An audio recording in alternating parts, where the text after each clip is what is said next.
Так, пацаны, что-то у меня слева стучит, ой, справа стучит, где я вот шрус менял. То есть я налево выворачиваю, и когда по кочкам еду, такой стук жесткий вообще. Сейчас его нету, как бы, сейчас только задний амортизатор стучит. А так вот постукивает вообще, и не похоже на шрус это. Я, конечно, думаю, может шрус все-таки пришел у меня, но не похоже. Блин, смотрите, скриньте, они вот дорогу делают тут, и этого хватит на, я думаю, ненадолго, наверное.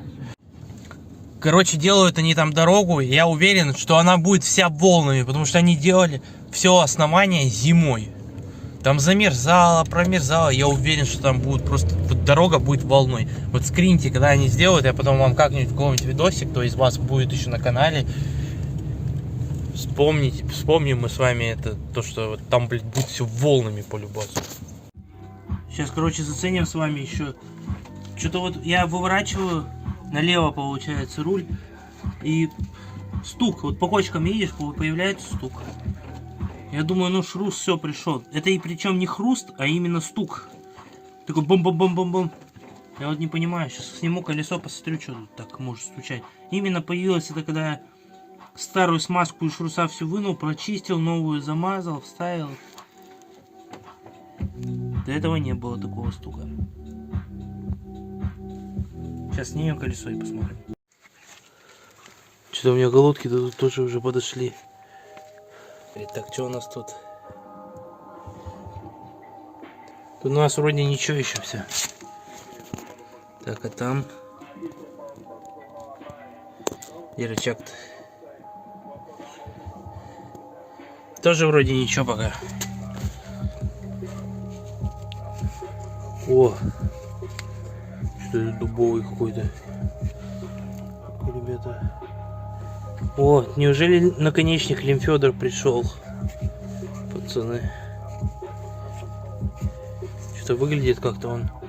Не должен, по-моему, так выглядеть.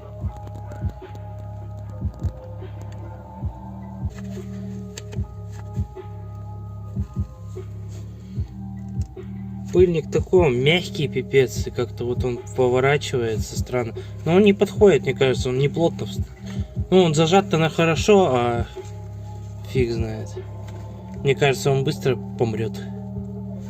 Хотя посмотрим. Слишком он широкий. Чересчур.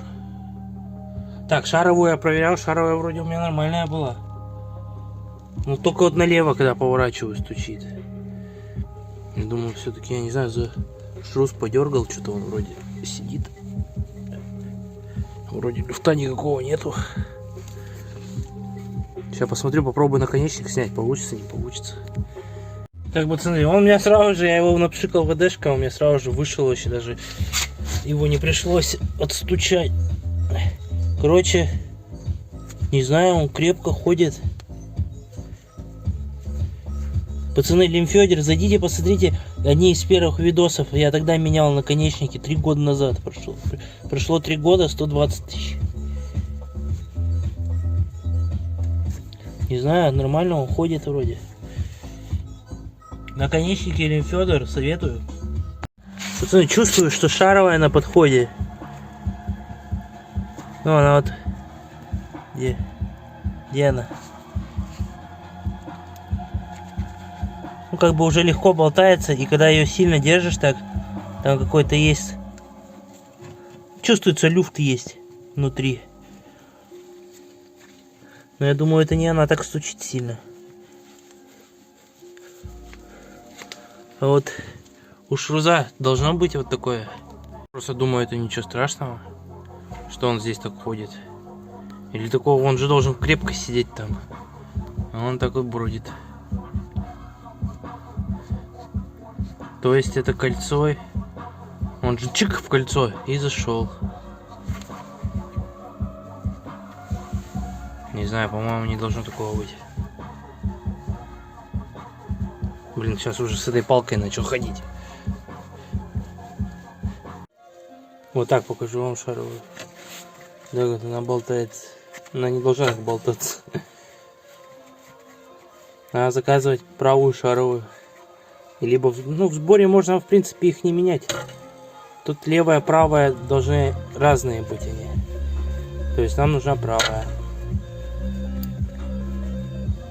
с буковкой R. Right. А шрус, мне кажется, нормально еще походит. Блин, конечно, этот меня удивляет. Это тоже лимфёдор. Шаровая. Но она тоже прилично отходила. 1080, наверное. А это, блин, смотрите, еще как новая. Наконечник топ. Лимфёдор рулит. Все, пацаны. Надо теперь, короче, шаровую менять. И надо менять эти. Надо менять колодки спереди, сзади.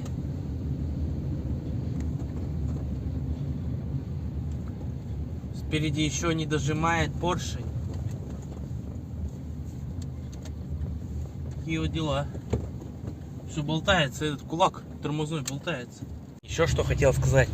Про лобовое стекло вам расскажу в каком-нибудь ролике, когда, наверное, может отдельный ролик на это сделаю, на эту тему, когда все закончится это. Но такая дичь происходит, вообще пипец. С этим лобовым стеклом разбитым. Короче, как все закончится, не закончится, так и расскажу, когда настроение будет. Еще по скримпту немножко. Задний амортизатор второй. В нем тоже втулка. То есть в сайлентблоке в самом втулка тоже болтается. Сам сайлентблок как бы держится к амортизатору, а внутри втулка болтается. Тоже будем менять на Vazen Respectation от 21.08 или 9, не помню. Тоже поставим туда. Слева вообще все нормально, справа постукивает. Ну и пацаны, когда, блин, представляете, да, я поменял, шрус в смазку поменял, поставил, и у меня появился стук. А я шаровую тогда трогал, она еще более-менее была. Либо я ее неправильно как-то трогал. Но она так не болталась. И я сколько вообще чуть-чуть проехал, и у меня справа также застучало. Я думаю, все, шрус пришел. Все-таки не успел я смазку поменять вовремя. А в итоге-то все ништяк. Шрус-то вроде неплохо как бы работает, не стучит ничего. А это просто шаровая. Я вот сейчас ехал, влево выворачиваешь, она стучит. Вправо выворачиваешь, едешь также по кочкам, она не стучит. Ну и по прямой тоже не стучит. Так что как-то так. По мелочи вот делов, короче, куча вообще, как дров. Надо еще этим летом как-то машину перекрасить, пацаны. Я не знаю, может в серый обратно покрашу. Еще строительство, возможно, будет у нас дома этим летом. Ну или дачи, что-то типа такого. Как бы тоже поснимаю на эту тему. И не знаю, может придется вообще машину продать, например, чтобы достроить. То неохота растягивать на несколько лет это все. Так бы разомшик. Короче, посмотрим. Планы-то грандиозные. Главное дожить до них. А то мало ли что случится. И все. Так что вот так вот. Подписывайтесь. Еще, мне говорят, закручивать на настоящей машине. Я, пацаны, даже вот сейчас недавно писали на старом, там, 2-летней давности ролики. Или год прошел, или 2, не помню. Год, наверное, прошел, да. Я подставляю вот такую хрень, спускаю домкрат, и он у меня, чтобы колесо примерно, как бы выше стояло, как оно должно примерно стоять на колесе. Вот эта часть, она у меня поднимается, тут у меня подставлена, и тогда я уже затягиваю вверх и низ. Они сразу же, а так только накидываю.